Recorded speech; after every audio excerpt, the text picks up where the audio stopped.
শীতকাল আর মটরশুঁটির কচুরি খাবো না তাই কি হয়, সেই জন্য আমি আজকে বানাবো মটরশুঁটির কচুরি। তার জন্য আমি মটরশুঁটিগুলো ভালো করে বেছে নিয়েছি, ছাড়িয়ে নিয়ে এবার ওর মধ্যে দিয়ে দিচ্ছি কটা কাঁচা লঙ্কা, একটু আদা দিয়ে আমি ভালো করে একটা পেস্ট তৈরি করে নিচ্ছি মিক্সি বাটিতে। এবার আমি কড়াইতে দিয়ে দিয়েছি সর্ষের তেল, তার মধ্যে আমি মটরশুঁটির পেস্টটা দিয়ে একটু নুন আর একটু হলুদ দিয়ে ভালো করে কষিয়ে নিচ্ছি।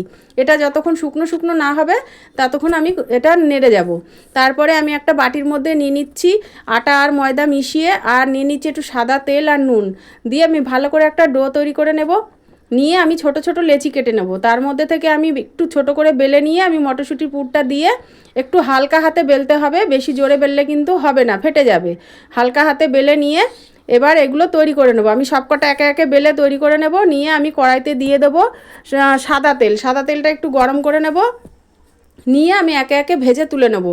এটা কিন্তু যে কোনো তরকারির সঙ্গেও খুব ভালো লাগে বন্ধুরা, আর যে কোনো সস দিয়েও খাওয়া যায়। যেভাবে খেতে ভালোবাসে সে সেইভাবে খাবে।